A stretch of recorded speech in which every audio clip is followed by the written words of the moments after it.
बिस्मिल्लाह रहमान रहीम। আসসালামু আলাইকুম। আদাব। আজকে আমরা কথা বলবো গুতারেস মহাসচিব জাতিসংঘ 4 দিনে ঢাকা সফরে কি করলো সে বিষয় নিয়ে। আপনারা হয়তো কেউ দেখেছেন যে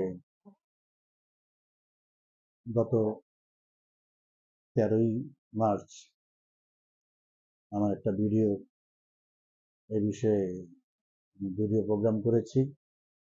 সেটা হলো, এটা যেমন 20 নাম্বার বিশ্লেষণ 20, সেটা হচ্ছে বিশ্লেষণ 17।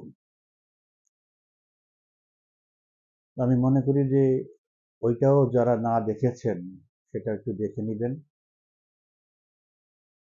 ওখানে আমি উল্লেখ করেছিলাম যে আমরা একটা ভয়ঙ্কর একটা পরিস্থিতির মধ্যে যাওয়ার পরিস্থিতির সৃষ্টি হচ্ছে এবং গুতারেসের এই সফর, এই রোহিঙ্গাদের দেখা, এটা সেটা এগুলো সবই সাইনবোর্ড। বেসিক্যালি ওনার হিডেন এজেন্ডা হলো আরাকান আর্মিকে বাংলাদেশ থেকে একটা করিডোর দেওয়া এবং অনেক অনেক কিছু বলেছেন, অনেক কিছু করেছেন, অনেকের সাথে দেখা করেছেন। সেই ক্ষেত্রে দেখা গেল যে যে আমি যে আশঙ্কাটা করেছিলাম সেটাই শেষ পর্যন্ত সত্যি হলো, যে গুতারেসের গুতারেস বাংলাদেশের কাছে করিডোর চেয়েছেন, অফিসিয়ালি চেয়েছেন এবং সরকারের পক্ষ থেকে, মানে এই অবৈধ দখলদার সরকারের পক্ষ থেকে এটা এখন পর্যন্ত কিছু বলেনি, বাট মিডিয়া এটা প্রকাশ করে দিয়েছে এবং তিনি আরাকান আর্মির সাথে আমাদের আলোচনারও একটা প্রস্তাব দিয়েছেন, তাদের সাথে আলোচনা করার জন্য, এবং সেক্ষেত্রে তারা মধ্যস্থতা করার জন্য রাজি হয়েছে।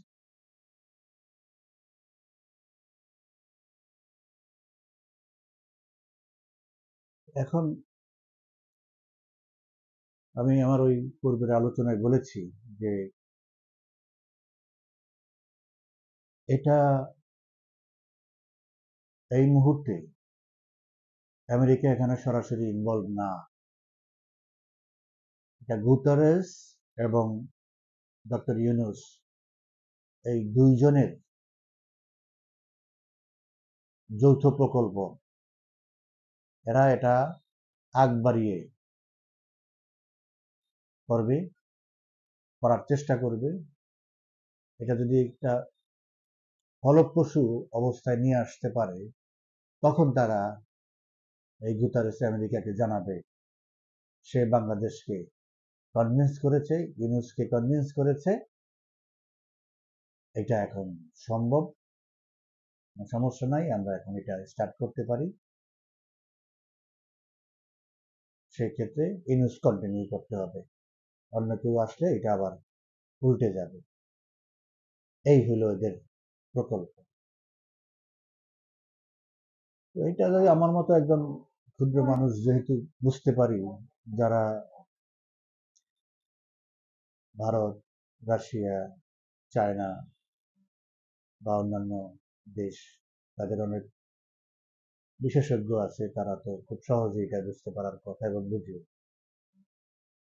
গুতারেস যেদিন ঢাকায় আসবে 13 তারিখে, তার আগের দিন চাইনিজ অ্যাম্বাসিডার এখানে আমাদের সেনাপ্রধানের সাথে দেখা করেছে এবং আমি যতটুকু অনুমান করি তারা এই কনসার্নটা এক্সপ্রেস করেছে যে এই ধরনের কিছু যেন না হয়, বিকজ এটা বিরাট একটা কনসার্ন। প্লাস ইন্ডিয়া তো অলরেডি জানিয়ে দিয়েছে।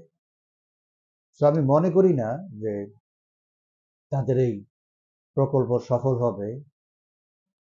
যদি সফল হয় আমরা বড় ধরনের একটা ঝামেলায় পড়বো। সফল হবে না এই ব্যাপারে 99% আমি অন্তত নিশ্চিত, সম্ভাবনা নাই।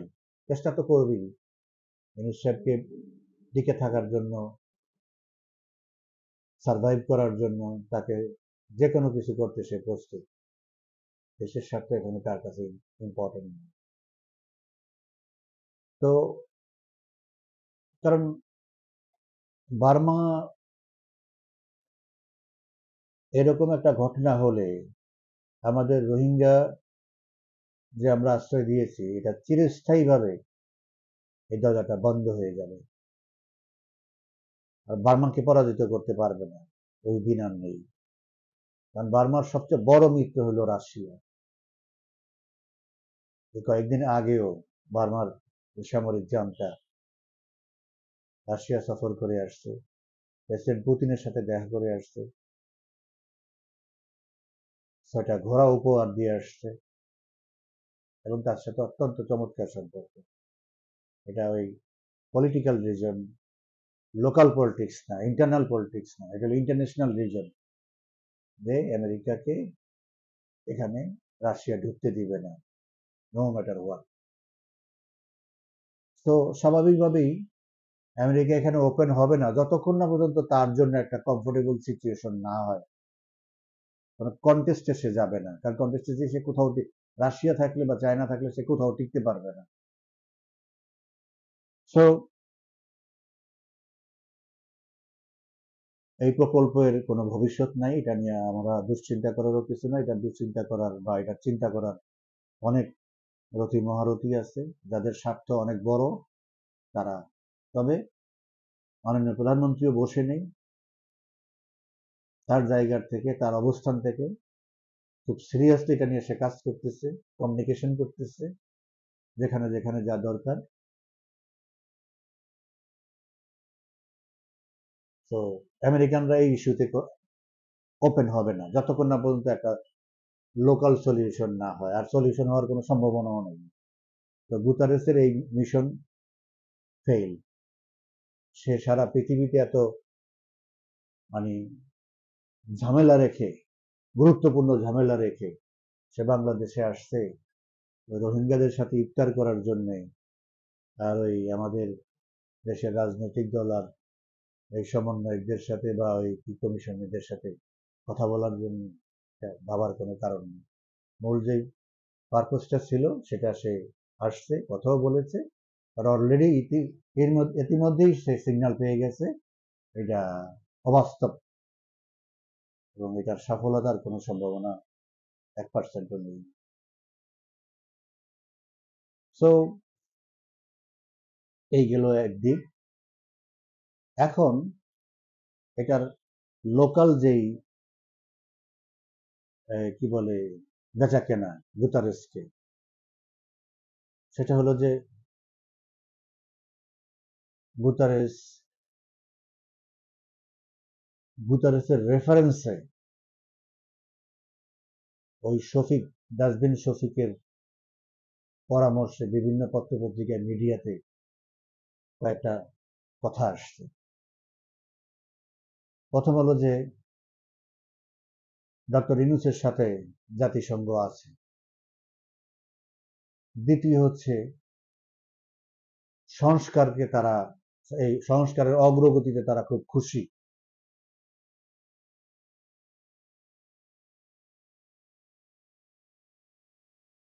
এখন জাতিসংঘের মহাসচিব ইউনূসের সাথে আছে, নাকি বিএনপির সাথে আছে, নাকি জামাত ইসলামের সাথে আছে, এতে কিছু যায় আসে না, না আমাদের স্থানীয় পর্যায়ে, না আন্তর্জাতিক পর্যায়ে।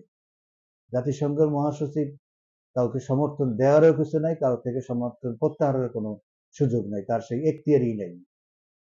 তারা দুইজনে মিলে, ভলকার তুর্ক এবং এই গুতারেস মিলে যে আমাদের সামরিক বাহিনীকে আন্দোলনের পক্ষে অবস্থান নেওয়ার জন্য যে চাপ দিয়েছে, এটা এই দুইজনের এবং বাইডেন প্রশাসনের পরামর্শে।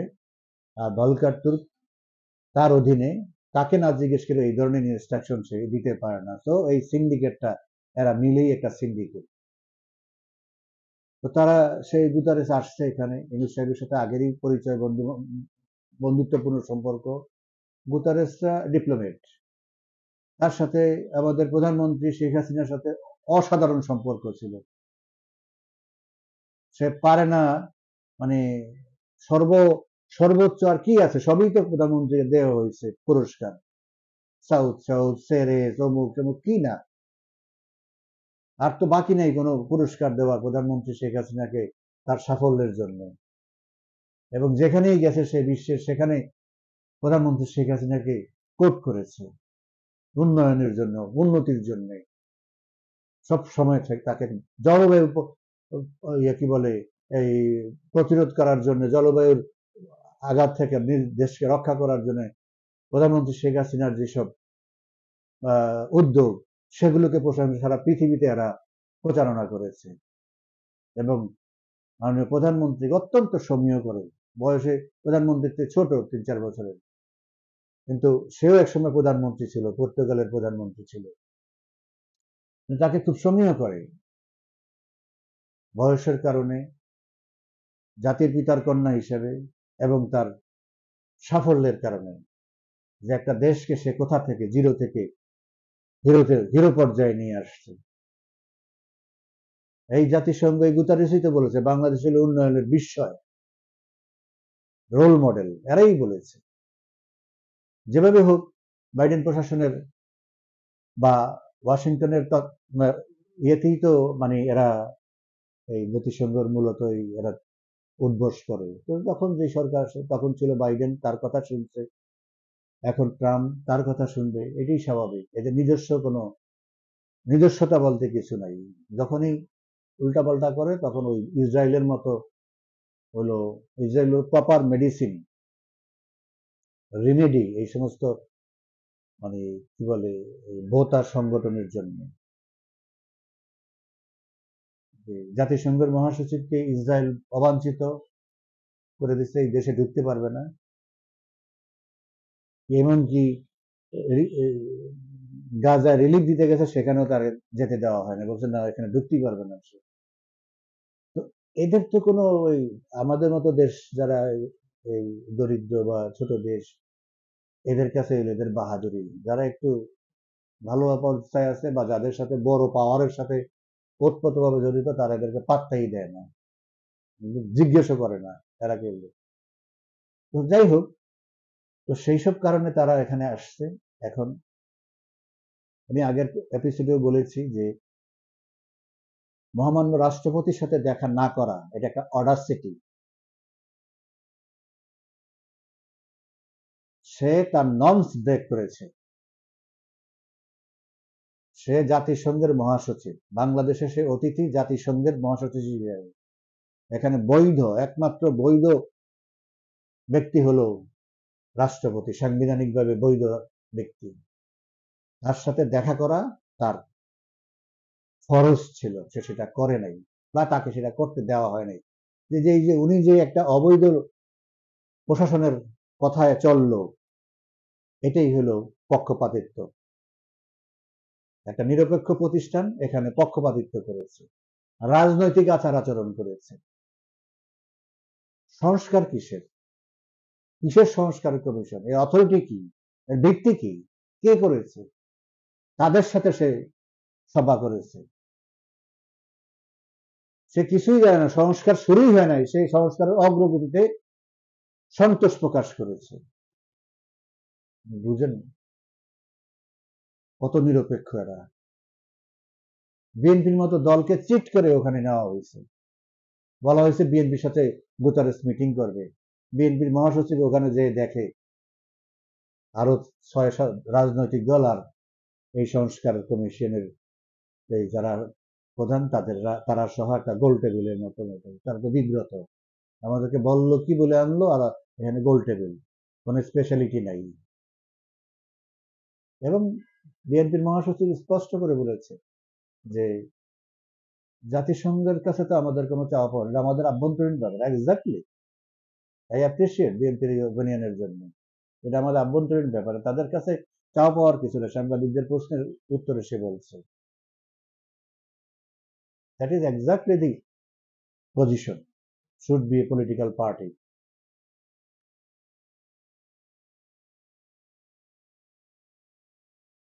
তো উনি আমাদের নিবন্ধিত রাজনৈতিক দল হলো নির্বাচন কমিশনে 48টা।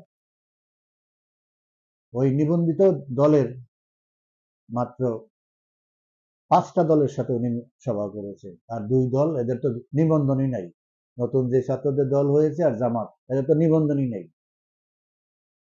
তো যা খুশি তা করে গেল আর কি। ইউনূস সাহেবের প্রথম প্রকল্প তো আর হচ্ছে না, এখানে দেখানো যে জাতিসংঘে আমার সাথে আছে, আমাকে এই করে শিখিয়েছে। পররাষ্ট্র উপদেষ্টা তহিদ হোসেনকে জিজ্ঞেস করা হয়েছিল সাংবাদিকরা, আর সাংবাদিক সম্মেলনের কথা কি বলবো, এটা তো হলো একটা মানে পিক অ্যান্ড চুজের মতো।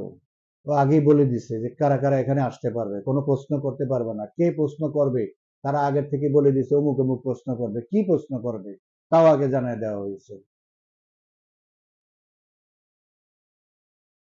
আর সব ডিপ্লোম্যাটিক বিটের যে সমস্ত সাংবাদিক তাদেরকেও ডাকা হয়নি, ডাকছে ওদের পছন্দ মতো লোকজনকে। এই হলো সাংবাদিক সম্মেলন।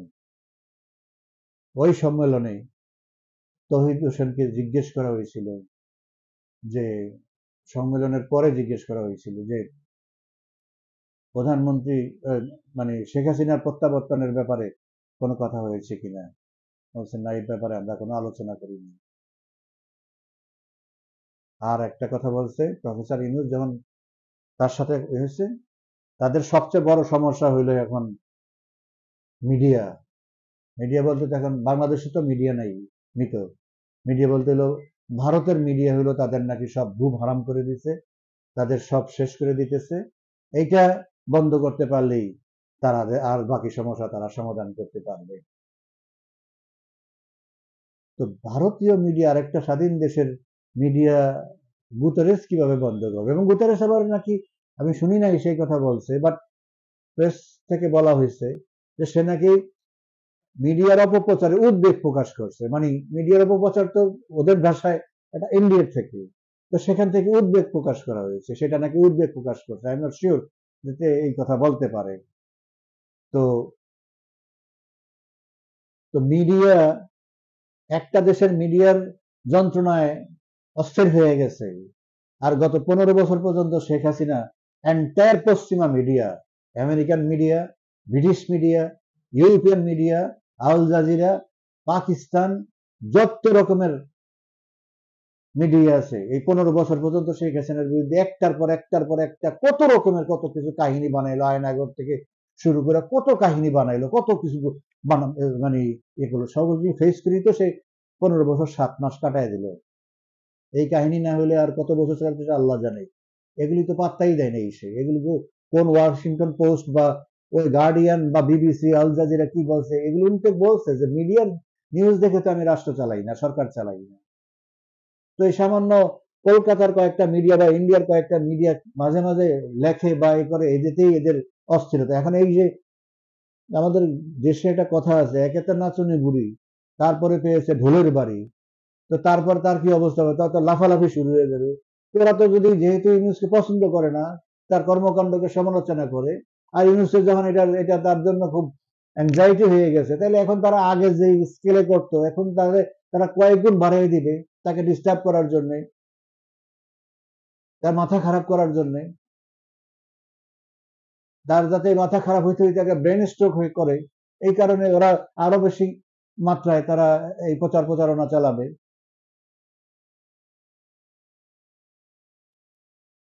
যাই হোক, তো আমি মনে করি যে ভোটারের যে পলিটিক্যাল অ্যাক্টিভিটিসটা এখানে করে গেল, তাতে তাদের নিজেদের মধ্যে দ্বন্দ্বটা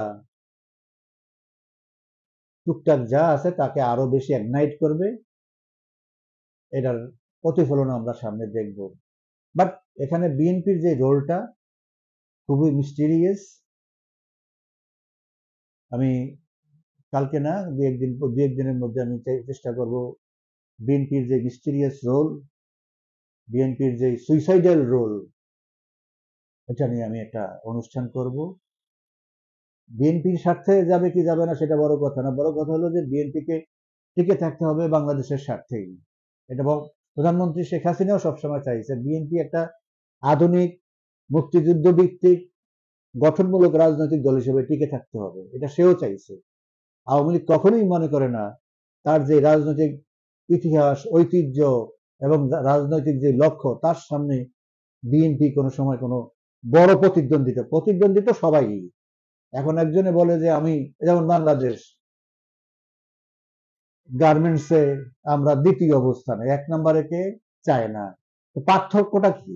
আমরা দ্বিতীয়, তার মানে এই না ওর 100 আমার 98 বা 95। এর পার্থক্যটা হচ্ছে দ্বিতীয়র সাথে একের প্রথমের পার্থক্য হচ্ছে যে চায়না এক্সপোর্ট করে, গার্মেন্টস এক্সপোর্ট করে $500 বিলিয়ন, আমরা এক্সপোর্ট করি $50 billion. This is the difference between first and second. তো আমরা মনে করি বিএনপির অবস্থানটা আমাদের কাছে ওই রকমই। সো আমরা চাই বিএনপি কে হেল্প করতে, যে একটা মুক্তিযুদ্ধ ভিত্তিক, তারা যেহেতু তাদের নেতা মুক্তিযোদ্ধা বীরুত্তম সেক্টর কমান্ডার, ওকে, যদিও তারা মানে মুক্তিযুদ্ধের বিরোধীদেরকেই তারা পৃষ্ঠপোষকতা করে, আমরা চাই তারপরেও কোথায় যাবে, আমরা আর কোথায় যাব, বিএনপির বাইরে আর কোথায় যাবো, জামাত থেকে প্রশ্নই আসে না। তো আমরা খারাপ হলে যাই হোক, মন্দের বল, আমরা এটাকেই টিকে রাখতে হবে গণতন্ত্রের স্বার্থে। সেই জন্যই মাননীয় প্রধানমন্ত্রী সবসময় বলতো এবং চেষ্টাও করতো যে তারা, কিন্তু না, তারা সেটা তার এই আওয়ামী লীগের সরকারের এই সাপোর্টিভ যে টেন্ডেন্সি, এটাকে তারা অ্যাবিউজ করেছে, মিসইউজ করেছে। হাউএভার, এটা নিয়ে আমি একটা এপিসোড করব কয়েকদিন পরে। কালকে আমাদের মহান নেতা, বাংলাদেশের স্থপতি, জাতির পিতা বঙ্গবন্ধু শেখ মুজিবুর রহমানের 105তম জন্মবার্ষিকী, ওটাকে সামনে রেখে আমি একটা গুরুত্বপূর্ণ এপিসোড করব। বাংলাদেশে এখন যে রাজনৈতিক অচলাবস্থা, সাংবিধানিক অচলাবস্থা এবং ট্রানজিশনটা কিভাবে হবে। ট্রানজিশন তো হতেই হবে, এটা কালকে হোক, 1 সপ্তাহ পরে হোক, 15 দিন পরে হোক, ইট ইজ মাস্ট। বাট এটা অনেকের কাছে ক্লিয়ার না, এটা কিভাবে ট্রানজিশনটা হবে। ওই বিষয়ে আমার যে ব্যক্তিগত মতামত, উপলব্ধি, সেটা তুলে ধরবো। সে পর্যন্ত আপনারা ভালো থাকেন, আশা করি আপনারা দেখবেন, সুস্থ থাকেন। ধন্যবাদ সবাইকে।